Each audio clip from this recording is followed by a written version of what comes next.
ہاں امام حسن شجاع تھے، لہٰذا شجاع فرزندوں کی تربیت بھی کی، اور کربلا میں اپنے شجاع نمائندے بھیجے تاکہ تاریخ کو پتہ چل جائے کہ میں شجاع ہوں، میری اولاد بھی شجاع ہے، اور اگر وقت پڑے گا اسلام پر تو ہم تلوار چلانا جانتے ہیں، لیکن آج موقع نہیں ہے، لہٰذا ہم مجبور ہیں صلح کرنے پہ۔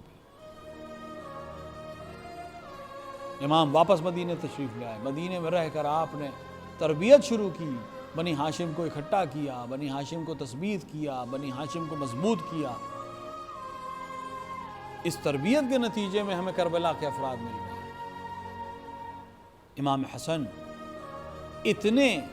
اہمیت سے صلح کے اوپر پابند ہے، اور دوسری طرف صلح توڑ رہے ہیں لوگ۔ اس صلح کو توڑنے کا نتیجہ یہی ہوا کہ وہ لوگ جو ابھی تک سمجھتے تھے کہ نہیں کوئی بات نہیں ہے، زیادہ برائی نہیں ہے، اب ان کی سمجھ میں آیا کہ یہ شخص جو سامنے ہے کیسا ہے، کسی شرط کے اوپر اس نے عمل نہیں کیا۔ شیعہ نے علی کو قتل کیا، لوگوں کو قتل کیا، اصحاب امیر المومنین کو قتل کیا، اصحاب رسول اللہ کو قتل کیا، اور اپنے بعد کے لیے فاسق و فاسق ترین انسان کو جانشین مقرر کیا، اور جانشین مقرر کرنے کے لیے امام حسن کے قتل کی سازش کی۔ طے تھا شرط میں کہ کوئی جانشین نہیں ہوگا، اگر حاکم شام مر جاتا ہے اور امام حسن زندہ رہتے ہیں تو امام حسن کے پاس یہ خلافت اور امام واپس آ جائے گی، اور اگر امام حسین دنیا سے چلے گئے ہوں تو حاکم شام کے بعد یہ خلافت امام حسین کے پاس آ جائے گی۔ حاکم شام کے مرنے پر جب امام حسین سے بیعت کی گئی تو حق یہ تھا کہ امام حسین کہتے کہ میری بیعت کا وقت ہے، ہم نے شرط کو لحاظ کیا ہے، کسی اور کی بیعت کو تو سوال ہی نہیں ہے، تم میری بیعت کرو، کیونکہ شرط یہی تھی، طریقہ یہی تھا، عمل یہی تھا۔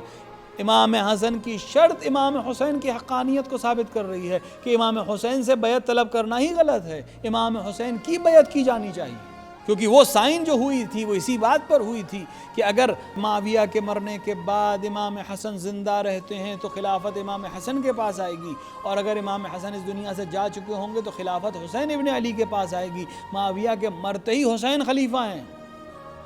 لہذا حسین سے طلب بیعت ہی غلط ہے۔ اب حسین کی حقانیت یہیں سے ثابت ہے، تاریخ اس کو کیوں نہیں بیان کرتی کہ اس شرط نامے کے لحاظ سے حسین کو خلیفہ ہونا چاہیے تھا، حسین سے بیعت مانگنا ہی غلط ہے۔ یہ تو امام حسین کا عدل اور انصاف ہے کہ آپ نے تقاضا نہیں کیا کہ میری بیعت کرو، کیونکہ امام حسین کے لیے حکومت کوئی چیز ہی نہیں تھی، تثبیت دین محمد ہونا چاہیے۔ امام حسن علیہ السلام کی یہ حکمت عملی تھی جس نے کربلا کی تیاری کرائی، جس نے کربلا والوں کو تیار کیا، جس نے اتنا موقع دے دیا کہ کربلا کے لیے 70 اکٹھا ہو سکے۔